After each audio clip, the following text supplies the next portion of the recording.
2 months after the divorce, my phone lit up with a name I never expected to see again. Rachel Miller, my ex-wife's sister. For a second, I thought about letting it ring out. The apartment was dead silent, fridge humming like a funeral song, my kids' laughter long gone.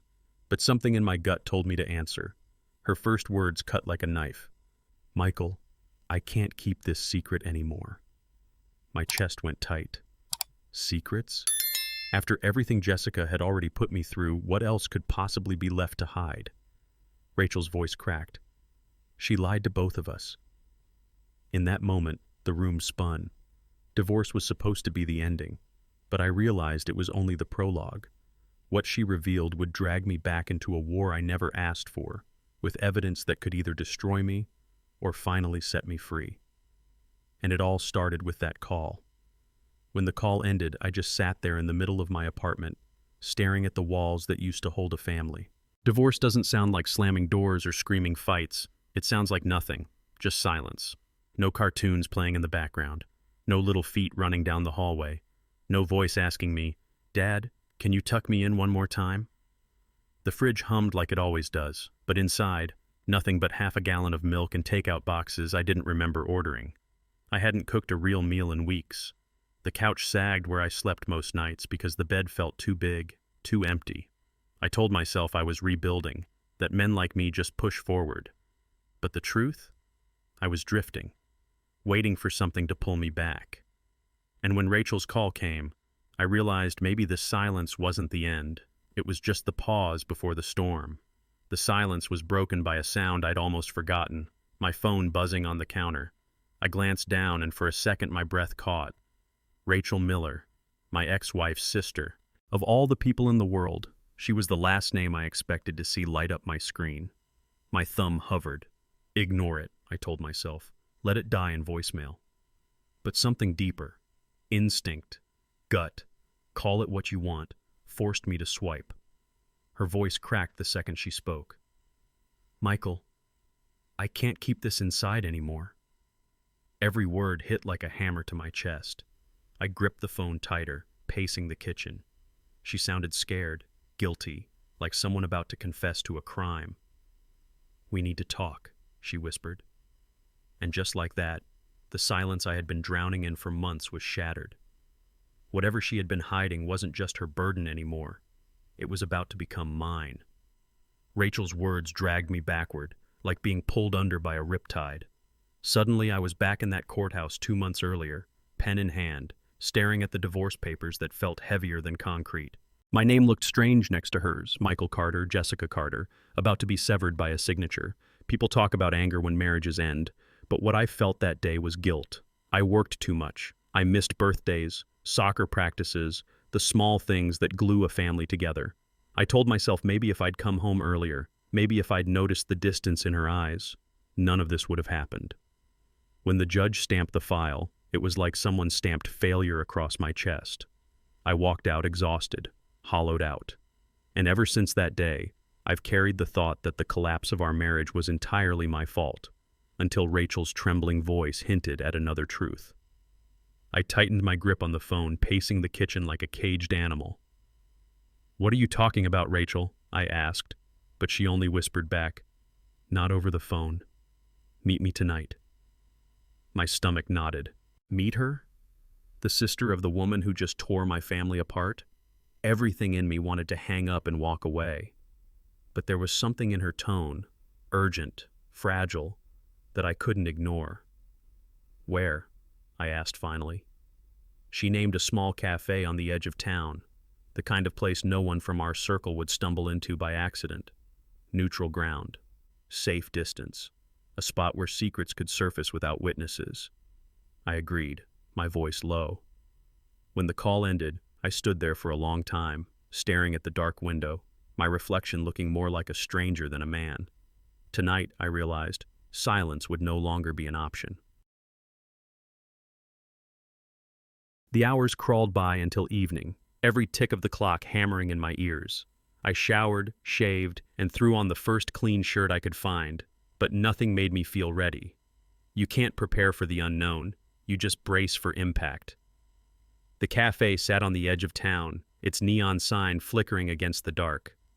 I pulled into the lot 20 minutes early, heart thudding like I was walking into a job interview I couldn't afford to fail. Inside, the air smelled of burnt beans and old wood. I ordered a black coffee, no sugar, no cream, just bitter. The kind of drink you choose when you don't trust sweetness anymore. I took the corner table by the window, leg bouncing uncontrollably, watching every head that passed through the door. My mind ran circles. Why me? Why now? Why her? And underneath all that noise was a single question. What secret could be worth this meeting? The bell over the cafe door jingled, and I looked up. For a second, I didn't even recognize her. Rachel Miller, the woman I remembered as polished, confident, the sister who always played peacemaker at family gatherings, looked like she hadn't slept in days. Dark circles clung beneath her eyes, her hair pulled back in a rush, shoulders slumped under the weight of something invisible. She spotted me instantly and walked over, her steps hesitant, like every inch closer was a decision she wasn't sure she should make. When she sat down across from me, I noticed her hands trembling as she placed her phone flat on the table between us, screen face up. It wasn't an accessory tonight, it was evidence. Neither of us spoke right away. I studied her face, searching for answers she hadn't given yet. And when her eyes finally met mine, I realized she hadn't come here to comfort me. She had come here to confess. Her fingers tapped nervously against the glass of water the waitress had left behind. Then she leaned in, lowering her voice like someone afraid the walls themselves might be listening. Michael, I knew about it all along. The words didn't land at first. They just hovered in the air between us, meaningless syllables. But when she swallowed hard and added, they lied to both of us, it felt like a punch to the ribs. My jaw tightened. They? I wanted to ask, but I already knew. Jessica, the woman I once trusted with my life, my wife, and Rachel, her own sister, had been carrying knowledge of it all this time. My hand curled into a fist on the table before I forced it open. The cafe around us blurred into background noise. I locked eyes with her and whispered, "Then show me." She reached for her phone and I braced myself for whatever storm was about to break. Rachel's thumb hovered over the screen before she finally unlocked it. She slid the phone toward me, her eyes refusing to look up. The first thing I saw were text messages, thread after thread. Jessica's name at the top, her words dripping with intimacy that had nothing to do with me. Pet names I'd never heard, promises I'd never been given. My stomach twisted. Swipe. Photos. Hotel rooms in cities she had no reason to be in, her smile wide, her hand clutching a man's shoulder cropped just out of frame. Swipe again. Screenshots of bank transfers, money moving into accounts I didn't recognize, amounts that made no sense for girls' nights or work trips. Every image felt like a blade sliding between my ribs. I shoved the phone back across the table, bile burning my throat. My voice came out low, controlled but laced with fire. "Why are you showing me this now?" My voice came out sharper than I intended. "Why now, Rachel? Why keep this buried until today?" She flinched, then met my eyes. For the first time all evening, I saw steel behind the exhaustion. "Because she's using them, Michael. Your kids. She's twisting them into weapons against you." I couldn't watch it anymore. The cafe seemed to shrink around us, every sound fading except her words. My chest tightened as if she'd ripped open a wound I'd been too numb to feel. She leaned forward, whispering like she was confessing a sin. "You fought so hard for them, and she knew it. That's why she made every visitation rule so cruel. Not because she wanted the kids, but because she wanted to hurt you." Those words cut deeper than the pictures, deeper than the bank statements. For months I thought I'd failed as a husband. Now I realized I was being punished for daring to be a father. I sat there frozen, staring at the black coffee cooling in front of me. Her words sliced me open, but underneath the pain was something I hadn't felt in months. Clarity. For the first time since the divorce, I wasn't questioning myself, wasn't replaying every mistake I'd made as a husband. The endless loop of, maybe if I'd worked less, maybe if I'd loved her better, finally cracked. The truth was ugly, but at least it was the truth. She hadn't left because I was absent. She hadn't torn our family apart because I was unworthy. She had chosen betrayal, and then twisted the knife by using our children as leverage. It hurt like hell. My chest burned, my throat ached, but there was a strange weight lifting off me too. Illusions are heavy, and I'd been carrying them far too long. That night, in a cheap cafe on the edge of town, my denial finally died. Rachel sat back, her hands still trembling around that glass of water. For a moment, I thought she'd said all she came to say. But then her eyes steadied, and her voice, though quiet, carried a weight that silenced everything else around us. "Michael, if you decide to fight for custody again, I'll testify." The words hit harder than any evidence she'd shown me. Pictures, bank transfers, they proved betrayal. But this was loyalty. A hand reaching out in the dark, I stared at her, hardly breathing. "You'd go against your own sister?" She nodded once, firm. "Because the kids deserve better, and because I can't live with this guilt anymore."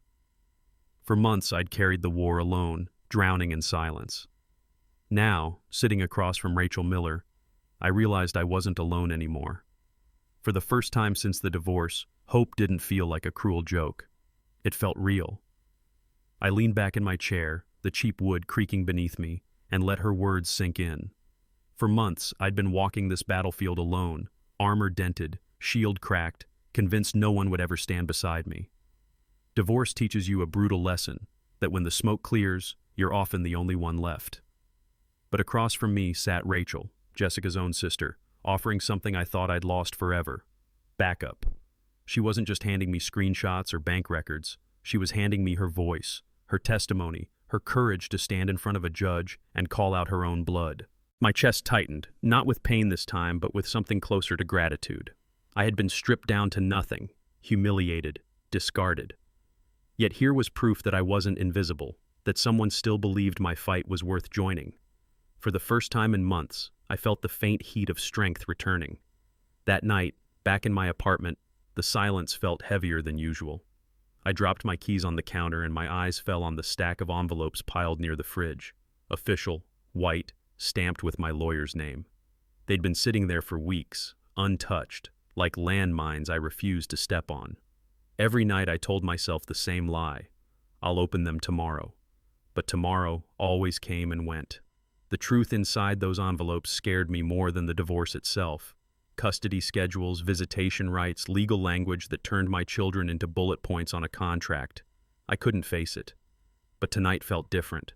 Rachel's words echoed in my head. "She's using the kids to hurt you." My stomach knotted. I reached out, fingers brushing over the unopened stack. For the first time, I didn't feel paralyzed. For the first time, I wanted to know exactly what I was up against. My hands shook as I tore the first envelope open, the paper ripping louder than it should have in the stillness of my apartment.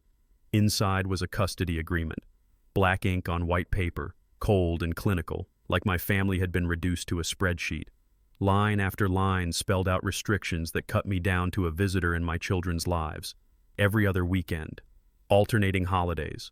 Rules about pickup times so strict they felt like handcuffs. It wasn't parenting, it was permission slips to see my own kids.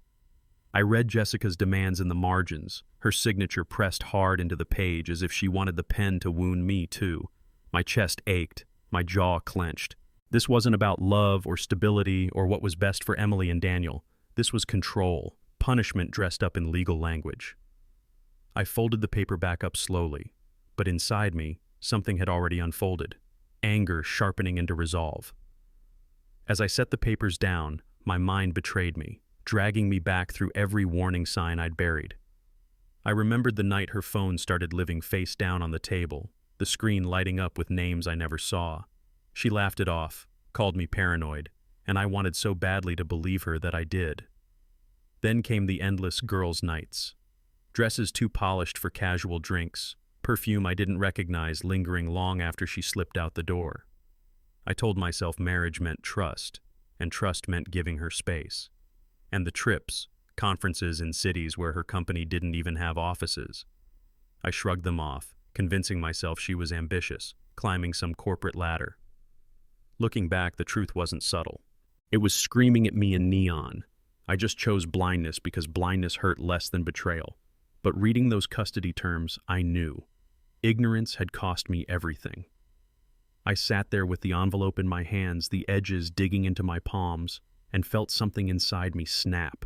Not with rage, but with finality. Trust. That word we built our marriage on. That word I defended every time my gut whispered doubt. It was gone. Dead. Buried under lies I'd been too blind to face. The hardest part wasn't the betrayal itself.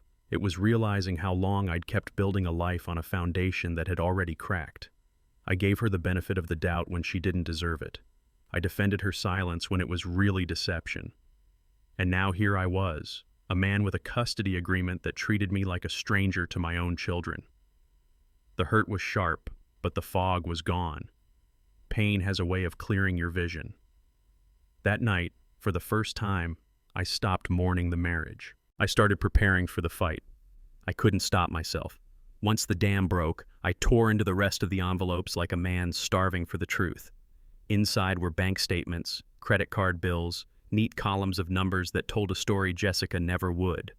At first it looked ordinary. Groceries, gas, the usual. But then patterns emerged. Hotel charges in cities she had no business being in. Weeknights billed at upscale places we'd never stayed in as a family. Withdrawals made in cash, always just before her girls' nights. My throat tightened as I traced the dates with my finger, each one lining up with a memory I'd once dismissed. A late-night work call, a missed dinner, a weekend she claimed was for networking. Rage simmered, but it wasn't the wild, blinding kind I'd felt after the divorce. This was colder, focused. Each number on the page was ammunition, proof. And as the picture sharpened, so did my resolve. I wasn't powerless anymore. In the weeks right after the divorce, I'd smashed a glass against the wall once, shouted into the empty night until my throat burned. But this time, I didn't break. I didn't yell. As I stared at the statement spread across my table, the anger inside me shifted shape. It wasn't fire anymore. It was ice. Blind rage destroys you. Cold anger arms you. I sat there copying numbers, matching dates, building a timeline like a soldier laying out a battle map. Every charge, every withdrawal, every unexplained trip became another marker on the board. I thought of Jessica's smirk when the judge handed her custody, how she believed I'd never fight back. That memory alone steadied my hands. By the time the clock struck midnight, I wasn't just an ex-husband nursing old wounds. I was a father with a plan, and the war I once avoided was now one I was preparing to win. I spread the papers across my kitchen table until there was no room left. Bank statements, credit card slips, old emails I'd pulled from the trash. It looked less like a home and more like a crime scene. And in a way, it was. I sharpened a pencil, grabbed a yellow notepad, and started copying every detail. Date, time, location, charge. I wrote until my hand cramped, then kept going, the pages filling like a ledger of betrayal. At 1 a.m., I taped receipts to the wall. By 2 a.m., arrows connected hotel charges with nights Jessica had claimed she was working late. By 3 a.m., the picture was undeniable. Her affair wasn't a suspicion anymore. It was a schedule. The hum of the fridge, the scratch of my pencil, the rustle of paper. Those were the only sounds. When the sun finally crept through the blinds, I leaned back, exhausted but clear-eyed. I hadn't just uncovered a timeline. I'd built a weapon. The first light of morning cut through the blinds, painting the stacks of paper in gold. My eyes burned from staying up all night, but there was no fog in my head, only clarity. I gathered the copies into a neat pile, zipped the folder shut, and walked to the bathroom. When I flipped on the light, the mirror caught me off guard. For months, I'd avoided looking too closely, afraid of the man staring back. Tired eyes, unshaven jaw, shoulders slumped like someone who'd already lost. But that morning, it was different. I still looked worn, yes, but there was something sharper in my face. Determination. Resolve. I ran a hand over the stubble on my jaw and actually saw a fighter again, not just a broken husband. For the first time in months, I didn't see weakness staring back at me. I saw Michael Carter, the father who was ready to fight. By the time I walked into the office, the city was already humming, cars honking, phones ringing, the usual weekday chaos. But inside me, there was a stillness I hadn't felt in months. I wasn't dragging my feet or hiding behind a forced smile. I walked in carrying something different. Purpose. My coworkers noticed before I even said a word. "Morning, Mike," one of them called out, then did a double take. Another raised an eyebrow. "You look different." They couldn't put their finger on it, but I knew what they saw. The quiet man who used to slouch at his desk, eyes hollow, wasn't here today. In his place was someone sharper, shoulders squared, jaw set. I wasn't grinning or laughing, but I wasn't broken either. All day I felt it, the shift. Even when I answered emails or sat in meetings, my mind wasn't fogged by regret anymore. It was locked on one thing, the fight ahead. At lunch, I slipped away from the noise of the office and found a quiet spot outside, the kind of corner where no one would overhear. My hands didn't shake when I pulled out my phone this time. I scrolled through my contacts until I landed on a name I hadn't called since the divorce was finalized. Thomas Reed. He answered on the second ring, his voice steady, professional. "Michael, I wasn't expecting to hear from you so soon." I drew a breath, staring at the skyline. "Thomas, I want to reopen the custody case." Silence hung on the line for a beat, long enough to hear my own pulse. Then he asked carefully, "Do you have new evidence?" I glanced at the folder in my bag. The photos, the transfers, the timeline spread across my kitchen table. Yes, more than enough. And for the first time in months, I believed it. "New evidence changes everything," Thomas said, his tone sharpening, shifting from casual to alert. "Michael, I need you to be absolutely clear. Do you have something the court can't ignore?" I looked down at the folder resting on my lap. Inside were the hotel receipts, the transfers, the text threads Rachel had handed me. Proof. Not suspicion, not paranoia. Proof. My throat tightened, but my voice didn't waver. "Yes, I have it." For a moment, neither of us spoke. I could hear city traffic buzzing in the distance, a car horn, the faint chatter of people passing by. And then Thomas exhaled. "All right, bring it to my office. If it's as solid as you say, we'll file the motion." My heart pounded in my chest, but beneath the adrenaline was something steadier, calm. For the first time in this whole nightmare, I wasn't begging for scraps of time with my kids. I was preparing to fight for them. When I hung up the phone, I sat there on the stone bench outside my office building, staring at nothing.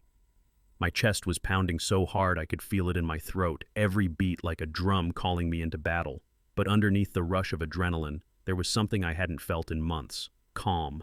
Not the numb calm of giving up. Not the hollow silence of an empty apartment. This was different. It was the calm of a man who finally knew his next move. For so long I'd lived in doubt, second-guessing myself, drowning in questions. But the evidence was real, the timeline airtight, and now I had an ally ready to stand beside me. The fear was still there, sure, but it no longer owned me. I stood, adjusting my bag over my shoulder, and for the first time since signing those divorce papers, I walked back inside with my head high. That evening, long after the office lights dimmed, my phone buzzed again. For a split second, my chest tightened. Jessica had a way of showing up when I least wanted her to. But it wasn't her name on the screen. It was Rachel. "Are you okay?" her first message read. Before I could answer, another followed. "I meant what I said. If this goes to court, I'll testify." I stared at the screen, the glow reflecting off the folder sitting on my desk. My fingers hovered, then typed slowly. "Thank you. I'm moving forward." Almost instantly her reply came back. "Then I'm with you all the way." I set the phone down, exhaling a breath I didn't realize I'd been holding. For months I'd been fighting ghosts, memories, suspicions, doubts. Now, for the first time, I had someone flesh and blood standing beside me. And that changed everything. That weekend I drove to pick up the kids. The custody schedule said 2 days, no overnights. But I didn't care about the fine print in that moment. Just seeing their faces again was enough. Emily was the first to spot me. She sprinted across the parking lot, clutching a crumpled piece of paper in her small hands. "Daddy, look!" she shouted, breathless. I unfolded it. 3 stick figures holding hands under a sun, the word family written in crooked letters across the top. My throat tightened. Daniel wasn't far behind. He tugged at my sleeve with that grin that always made me forget the world. "Can we go to the park, Dad, please?" I looked at both of them, my daughter with her drawing, my son with his hope, and felt a surge of strength. "Yeah," I said, my voice breaking into a smile. "Let's go." For the first time in months, the three of us felt whole again. The park was nearly empty, just the creak of old swings and the faint laughter of my kids cutting through the afternoon air. Daniel pumped his legs hard, trying to fly higher, shouting, "Watch this, Dad!" while Emily sat gently swaying beside me, her drawing folded safely in my pocket. I pushed her lightly, watching her hair catch the sunlight, and for a moment it felt almost normal, like the marriage had never shattered, like home was still whole. But then the thought hit me like a gut punch. They were learning what love looked like from the lies their mother lived. My chest tightened, and I gripped the swing chain. I made a promise right there, in the smell of cut grass and rusted iron. I swore my kids would not grow up thinking betrayal was normal. I would protect them, not just with evidence in a courtroom, but with the truth, no matter what it cost me. That evening, I pulled into her driveway, the kids laughing in the back seat, still sticky with ice cream. But the moment I saw Jessica standing at the door, arms folded tight across her chest, the air changed. She didn't smile, didn't wave, just watched as I helped Emily with her backpack and handed Daniel his water bottle. Her eyes were cold, calculating, the same look that used to make me feel 2 inches tall in the courtroom. But tonight, something was different. I wasn't the man she'd broken. I wasn't hollow anymore. With the folder of evidence waiting at home, with Rachel standing behind me, I felt taller, steadier.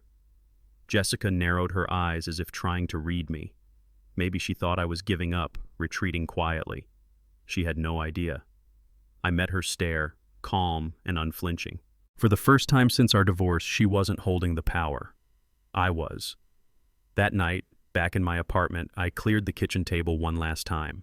Every page I'd collected, bank statements, hotel receipts, screenshots, Rachel's notes, was spread out in front of me like pieces of a body waiting to be buried. One by one, I slid them into a thick manila folder. The sound of paper against paper was sharp, final, like shovels of dirt hitting a coffin lid. This wasn't just evidence, it was a record of betrayal, a timeline carved in ink that no one could deny. When the last page was inside, I zipped the folder shut and pressed my palm against it. The weight surprised me.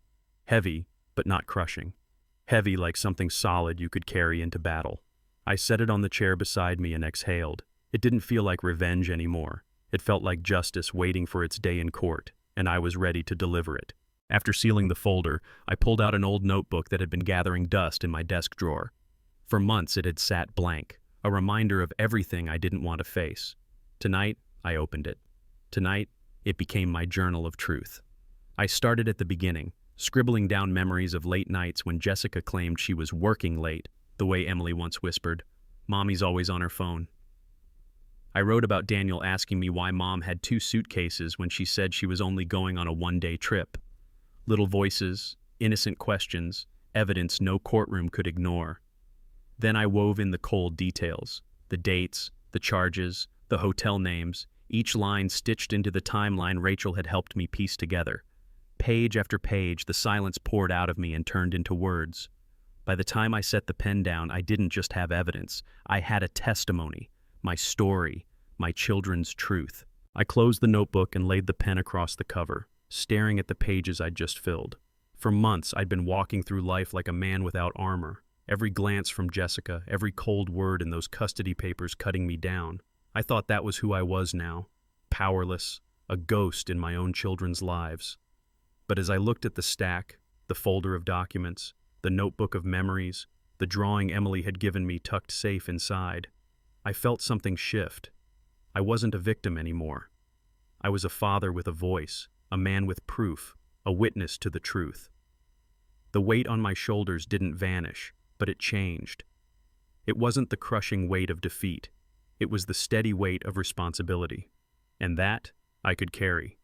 For the first time since everything fell apart, I didn't feel beaten. I felt ready. 2 days later, I walked into Thomas Reed's office with the folder under my arm and the journal tucked inside my coat. His office smelled of leather and old coffee, law books stacked in neat rows like soldiers waiting for orders. I set the folder down on his desk without a word. He opened it slowly, flipping through each page. Hotel receipts, bank transfers, screenshots. Every so often he let out a low whistle, his brow tightening as the picture sharpened.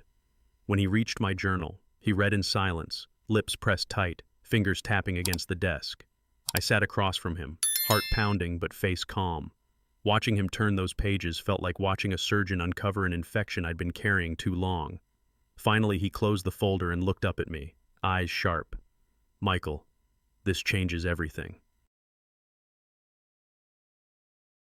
Thomas leaned back in his chair, the folder still resting beneath his palm. His expression shifted from cautious to decisive, the way a general might look before giving an order. "Michael," he said firmly, "this changes everything.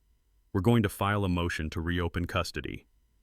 The words hit me like a rush of cold air, sharp, bracing, undeniable. For months I'd convinced myself the fight was over, that Jessica had locked the door and thrown away the key. Now, here was a man telling me that door could be kicked wide open. He slid the folder closer to his side of the desk. "But listen carefully. Once we file, Jessica won't sit quietly. She'll come at you harder than before, angry, desperate. You need to be ready for that storm." I nodded slowly. "I am." And for the first time, I didn't just say it to convince myself. I said it because it was true. Thomas steepled his fingers, studying me like he was weighing whether I truly understood what lay ahead. His voice dropped lower, deliberate. "Michael, I need you to hear me. Jessica will not roll over. She's going to fight like hell. And when she realizes the evidence is stacked against her, she'll change tactics. She'll try to discredit you, paint you as unstable, inattentive, even dangerous. She'll drag your name through the mud if that's what it takes." I swallowed hard, the warning settling heavy in my chest. I pictured her smirk, the coldness in her eyes, the way she crossed her arms at every drop-off like she'd already won. Thomas leaned forward. "So before we file, I need to know, are you ready for that? For the lies, the character attacks, the smear campaign?" I took a breath, steady, measured. "I've already been dragged through hell, Thomas. The difference is, now I'm walking out with fire." I held Thomas's stare and felt the question hang in the room like smoke. Was I ready to be smeared, to have my life picked apart in a courtroom? The old me, the man who signed those divorce papers with his head down, would have hesitated. But not now. I nodded slowly, the weight of it anchoring me to the chair. "I'm not just ready, Thomas.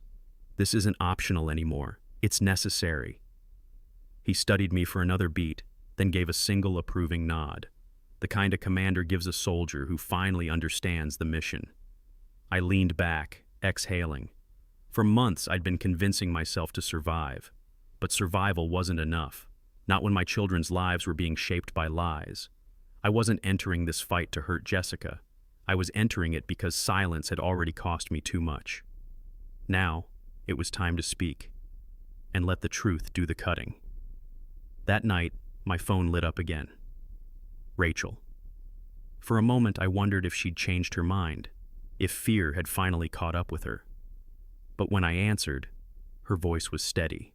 We went over everything, the dates, the screenshots, the financial records. I told her what Thomas planned to file, how the timeline lined up like dominoes waiting to fall. She listened carefully, interrupting only to add her own memories.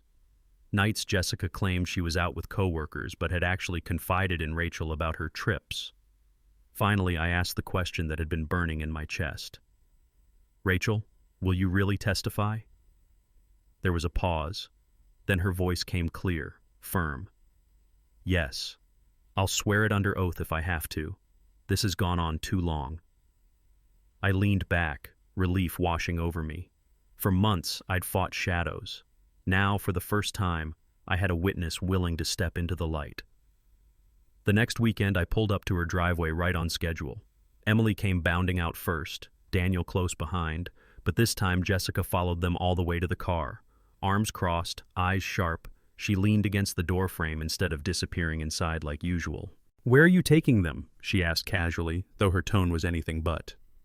I buckled Emily's seatbelt, keeping my voice even. "The park. Maybe dinner after." She tilted her head, studying me like a hawk. "Who else is going to be there?" My jaw tightened, but I forced a polite smile. "Just us."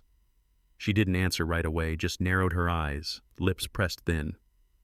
For years, that look had made me second-guess myself. But now, standing there with the folder at home and Rachel's promise ringing in my ears, I wasn't rattled. For the first time, I realized Jessica was the one nervous, not me. That night, after the park, after ice cream smeared across Daniel's cheeks, we drove back to my apartment. As I unlocked the door, Emily tugged on my sleeve, her drawing still folded in her other hand. "Daddy," she said softly, "can we plant flowers here? By your window? So it doesn't look so empty." I froze for a second, the word empty hitting harder than I expected. She was right. My apartment looked more like a waiting room than a home. Bare walls, silence echoing through every corner. "What kind of flowers?" I asked. Her eyes lit up. "Marigolds. They're happy flowers. They'll make this place smile." The next day we picked out a small pot of marigolds at the nursery. Bright orange and gold, stubborn little blooms. As we set them on the windowsill, Emily clapped her hands and whispered, "See, Daddy? Now it's alive again." And for the first time, the apartment truly felt less empty. Every morning after that, Emily made sure the first thing we did was check on the marigolds. She'd tug me out of bed, her little hands clutching the watering can almost too big for her. "Don't forget, Daddy, they need us." We'd stand by the window together, watching the soil drink in the water, the petals catching the sunlight. It was such a small thing, just a pot of flowers on a sill, but it became our ritual, our proof that life could still grow in broken places. Daniel rolled his eyes at first, pretending he didn't care, but I caught him one morning leaning in close, inspecting the blooms before heading off to school. Even he couldn't resist their stubborn brightness. Those marigolds weren't just decoration, they were defiance. Against the silence, against the pain, against the control Jessica thought she still had. And every new blossom felt like a reminder. Hope had taken root in this home again. A week later, my phone buzzed while I was at work. It was Thomas. His voice carried the weight of something official, something final. "Michael, it's done. The motion's been filed. The court has set a date for the hearing." For a second, the world around me blurred. The hum of office chatter, the clicking of keyboards, all of it fading into a single thought. The fight was no longer hypothetical. It was real. I pressed the phone tighter to my ear. "When?" "3 weeks," he answered. "That's when everything changes." I hung up and sat back in my chair, heart pounding but steady. 3 weeks. That was the runway between who I had been, a man gutted by betrayal, and who I was about to become. No more silence, no more doubt. A judge would finally hear the truth, and for the first time, Jessica would have to answer for it. It didn't take long for the storm to hit. Late one night, long after the kids were asleep, my phone lit up with her name. A single message burned across the screen. "Are you seriously dragging this family back into court? After everything?" I stared at it, my thumb hovering. The old me would have fired back in anger, or worse, begged for peace. But now, with the folder on my desk and Emily's marigolds blooming on the windowsill, I wasn't that man anymore. I typed back slowly, deliberately. "I'm doing what's best for the kids." 3 dots blinked, then disappeared. No reply came. I imagined her pacing, furious that her usual tactics, guilt, fear, control, weren't working. For the first time, the silence wasn't mine, it was hers. I set the phone down and exhaled. The battle lines were drawn, and this time, I wasn't the one retreating. The next drop-off was different. Jessica stood in the doorway, arms crossed tighter than usual, her jaw clenched. As the kids hurried inside, she leaned forward, lowering her voice so they wouldn't hear. "You're making a mistake, Michael," she hissed, her eyes like steel. "Dragging us back to court is only going to make things worse. For you. For everyone." For a moment, the weight of her words pressed against my chest, the way it used to. But then I pictured Emily's drawing taped to my fridge, Daniel's laugh on the swing, the marigolds blooming stubbornly in the window. And I found my center. I met her glare, my voice calm but firm. "I'm not doing this for me, Jessica. I'm doing this for the kids." Her face flickered, anger, then something closer to fear, before she turned back into the house without another word. The night before the hearing, I barely slept. My notebook and folder sat on the table like weapons laid out before a war. Every receipt, every screenshot, every note from Rachel was in order. By dawn, I showered, shaved, and put on my best suit. Not because I cared about appearances, but because I wanted to show my kids. When this day came, their father showed up ready. I slipped the folder into my briefcase and ran my hand over the zipper, the same way a soldier checks his gear before heading out. My reflection in the mirror wasn't the hollow man from months ago. Shoulders back, tie straight, eyes steady. Outside, the morning air bit cold, but it woke me up sharper. Every step toward the courthouse felt heavier, but not with fear, with purpose. Today wasn't about revenge. Today was about truth, and I was ready to lay it all bare. Walking into the courthouse that morning felt like stepping into another world. The smell of polished wood hit me first, sharp, clean, almost ceremonial. The echo of footsteps on marble floors carried too loudly, like every sound was magnified. My heart thudded in my chest, not out of fear, but because the air itself was tight as a wire, stretched to the breaking point. I clutched the briefcase in my hand, the folder inside like a living pulse. Rows of benches lined the room, their varnished surfaces gleaming under fluorescent lights. People whispered, shuffled papers, cleared throats, every little noise slicing through the silence. When I sat down at the long wooden table beside Thomas, I straightened my tie again, more from habit than nerves.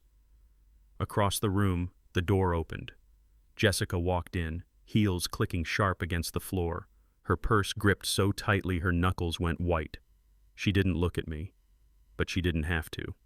The war had officially begun. Jessica moved to her table with her attorney, chin lifted high, her posture rehearsed like she was walking a runway instead of into judgment. From across the room, anyone else might have thought she looked composed. Perfect hair, pressed blazer, that icy calm she wore like armor. But I noticed what the room didn't. The way her hand trembled as she dug through her purse. The quick glance she cast toward the judge's bench, then away again. The way she gripped a pen so tightly it might snap. She leaned in close to her attorney, whispering rapidly, nodding too fast. It was the same mask she'd worn for years, cool, untouchable. But now there were cracks. For once, she was the one holding her breath. I sat perfectly still, my folder resting on the table, and let the silence speak. She wanted me rattled, off balance. Instead, I met her performance with calm eyes, and she knew I'd come armed with more than anger this time. When the judge nodded for our side to begin, Thomas rose with the calm of a man who'd walked this battlefield many times. He adjusted his glasses, opened the folder, and began. Your Honor, what we present today is not speculation. It's a timeline, corroborated by financial records, communications, and eyewitness testimony. He laid out the first bank statements, dates circled in red. Hotel charges in cities Jessica had no reason to be in. Withdrawals timed perfectly with nights she'd claimed late work meetings. Then came the screenshots, text threads pulled from Rachel's phone, affectionate messages that left little room for doubt. Each exhibit landed like another hammer strike. I watched the judge's face, searching for any sign, but he stayed unreadable, pen moving quietly across his notepad. Jessica's lawyer shifted in his seat, already scribbling counterarguments. While Jessica's knuckles whitened around that pen, she refused to let go. The evidence was on the table now, cold, undeniable, waiting for judgment. When Thomas sat down, the judge turned to the other side. Jessica's attorney rose quickly, voice smooth, almost theatrical. Your Honor, he began, we don't deny the timeline presented, but the context matters. This marriage was over long before these so-called records. What you're seeing isn't betrayal. It's the aftermath of a relationship already broken. My client merely moved on. He paced slowly, building momentum. Mr. Carter is clinging to bitterness. This isn't about the children. It's about punishment. He wants to drag a private matter into this courtroom to settle old wounds. My jaw clenched, but I kept silent, just as Thomas had warned me. I watched Jessica out of the corner of my eye. She nodded at each line as if rehearsed, but her hand still trembled against the table. I forced myself to breathe slow, steady. Let him talk. Let the spin run its course. Because when the truth stood beside me, no amount of theater could erase it. The clerk called her name, and Rachel rose from the bench, her steps steady despite the weight of what she carried. She placed her hand on the Bible, swore to tell the truth, and for a moment the entire courtroom seemed to hold its breath. "I saw the affair unfold," she began, her voice clear. "I stayed quiet out of loyalty, but I can't anymore. Jessica lied to both of us." She looked directly at the judge, then at me. She bragged about how Michael would never fight back, and she used the children to manipulate him, limiting visits, weaponizing custody agreements. My chest tightened as Rachel recounted nights, trips, even conversations I'd never known about. Every word landed like a blade, carving through the lies Jessica's lawyer had spun minutes earlier. Across the room, Jessica shifted violently in her seat, whispering sharply to her attorney. But Rachel didn't waver. For once the truth was spoken out loud, under oath, where no one could bury it. As Rachel spoke, the courtroom seemed to shrink, every word echoing louder than the last. Jessica finally lifted her eyes from the table and looked straight at her sister. It wasn't anger anymore. It was desperation. Her lips trembled as if silently begging, "Stop." But Rachel didn't stop. She sat taller, her voice unwavering. "I watched Jessica lie. I watched her use the kids like pawns. I watched her manipulate Michael until he doubted his own sanity." She swallowed, then added, "I can't carry that silence anymore." Jessica's face paled, her mask of control slipping for everyone to see. She glanced toward the judge, then back to Rachel, her eyes wide, pleading. But her sister never looked away. For the first time in this entire ordeal, Jessica wasn't the one dictating the terms. The truth had cornered her, stripped of charm and excuses, and the courtroom could see it, clear as day. When Rachel finished, the silence in the courtroom was heavy enough to press on my chest. Judge Anderson leaned back in his chair, glasses low on his nose, his pen moving across the page in deliberate strokes. He hadn't interrupted once during her testimony, just listened, eyes narrowing only when the details cut sharp. Finally, he cleared his throat. "Thank you. The court has heard enough for today." His voice was steady, neutral, giving nothing away. Jessica's attorney leaned forward, almost desperate. "Your Honor, surely," but Anderson raised a hand. "I will review the evidence, the testimony, and issue a ruling in due course. Court is adjourned." The gavel cracked like a gunshot. Just like that, it was over. Or at least this round was. I sat there for a moment, gripping the edge of the table, my pulse pounding. No victory yet, no closure, just waiting. But for the first time, waiting didn't feel powerless. It felt like standing on the edge of something about to break. The heavy doors of the courthouse swung open, and sunlight poured over the steps like a spotlight. I had barely taken 2 breaths of free air when Jessica's heels clicked fast behind me. She caught up, her face twisted tight, voice low but sharp enough to cut.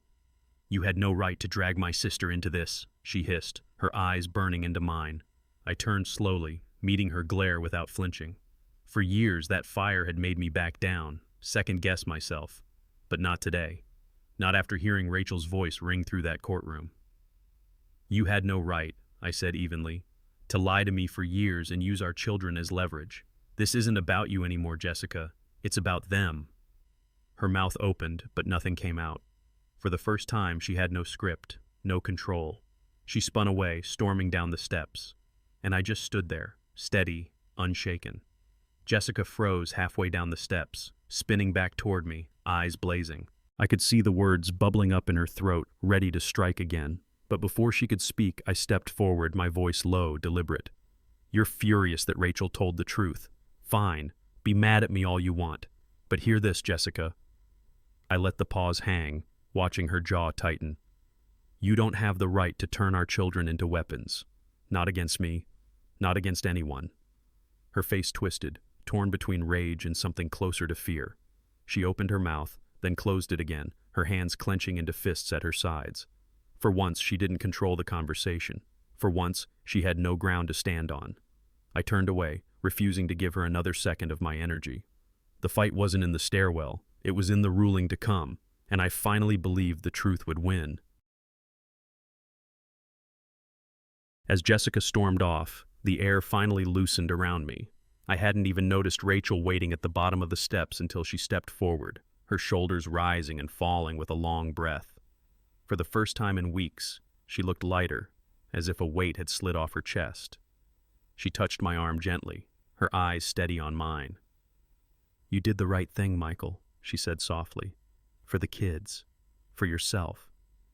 I searched her face, half expecting regret, second thoughts. But there was none, only a quiet resolve. She wasn't just defending me in there, she was freeing herself too. I nodded, the words catching in my throat. "We're not finished," I said. "But I'm grateful you finally spoke." Rachel gave a small, tired smile. Sometimes telling the truth is the only way forward. For the first time that day, I felt the sun on my face and believed her. That afternoon, I picked up Emily and Daniel and drove straight to the little ice cream shop on Main Street. The place hadn't changed since I was a kid.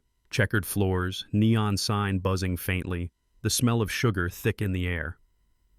Emily pressed her face to the glass, debating between chocolate or strawberry, while Daniel went straight for mint chip, like always. Watching them argue over sprinkles and cones, I felt something unclench in my chest.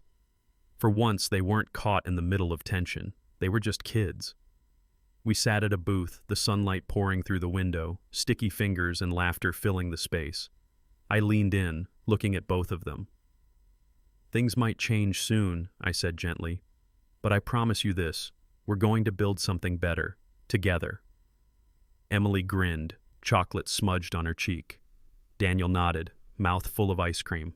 And in their eyes, I saw the future I was fighting for. The nights after court felt different. I still sat at the kitchen table with my notebook open, pen in hand, but the words that spilled out weren't the same. Before, every page had been stained with anger, questions, and the ache of silence. Now, the ink carried something new. I wrote about Emily's marigolds blooming brighter each morning, about Daniel's laughter echoing through the park, about the look on Rachel's face when she finally spoke the truth. For the first time, my journal wasn't a ledger of betrayal. It was a record of hope. The apartment felt less empty when their shoes were by the door, less cold when drawings cluttered the fridge. Even the silence seemed different, not hollow, but peaceful, like a pause before music starts again. I knew the judge's ruling was still days away, but as I closed the notebook each night, I realized something. No matter the outcome, I had already begun to rebuild. The call came on a Thursday afternoon, right in the middle of a workday. My phone buzzed across the desk, Thomas Reed's name flashing on the screen. My chest tightened as I stepped out into the hallway, pressing the phone to my ear. "Michael," he said, his voice steady, measured. "We got the ruling." My stomach dropped. I braced against the wall. "Tell me." A pause. Then, "Joint custody, 50-50. You'll have equal time, extended breaks, and alternating weeks in the summer." For a moment I couldn't speak. The words blurred together, and the hallway spun. Then it hit me. After months of silence, doubt, and fighting shadows, I'd finally won back half of my children's lives. "We did it," I whispered, my throat raw. Thomas's voice softened. "No, Michael. You did it. You refused to stay silent." I closed my eyes, letting the relief wash over me like sunlight breaking through storm clouds. That weekend, when Emily and Daniel climbed into the back seat, I could barely keep the smile off my face. I waited until we were halfway down the road before I said it. "Guess what, guys? The judge said you'll be spending half your time with me now." Daniel's eyes widened, his mouth already forming a grin. "Does that mean I can bring my bike to your place? For real?" I laughed, the sound catching in my throat. "For real. We'll clear a spot in the hallway just for it." Emily didn't say anything at first. She just leaned across the seat, wrapping her arms around me as best she could while I drove. Her voice was muffled against my shoulder. "I'm so happy, Daddy." In that moment, I realized the ruling wasn't just paperwork. It was freedom. It was laughter, bike rides, and hugs that felt like home again. The next exchange felt different before it even began. Jessica stood at the doorway with the kids' backpacks, her face composed but drained. No sharp remarks, no cutting tone, just a quiet resignation. She handed me Daniel's bag, then Emily's, her eyes meeting mine for a brief moment. "Mong an hai long," she said flatly. No venom, no theatrics, just a brittle attempt at dignity. I took a breath, steadying my voice. "I'm not happy, Jessica, I answered evenly. But I am proud. Proud of fighting for them. Proud of not staying silent. Something flickered across her face. Confusion, maybe even shame. But she turned back into the house without another word. As I buckled Emily into the car, she reached for my hand and smiled. Daniel was already asking about bike rides. And in that moment, I knew the real victory wasn't in proving Jessica wrong. It was in proving to my kids that they mattered enough to fight for. I stood at the window that night, the marigolds glowing faintly in the streetlight, my kids' laughter still echoing in the apartment. For months I had lived in silence, convinced it was safer to endure than to fight. But silence doesn't protect, it imprisons. Looking back, I realized I hadn't chosen revenge.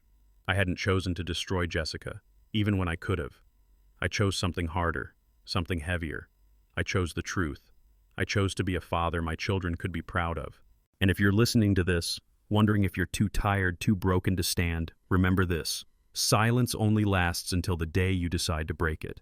I'm Michael Carter, and this is my story. Now I want to hear yours. Drop your story in the comments below. Because the fight for truth, for dignity, for family, it isn't mine alone. It belongs to all of us.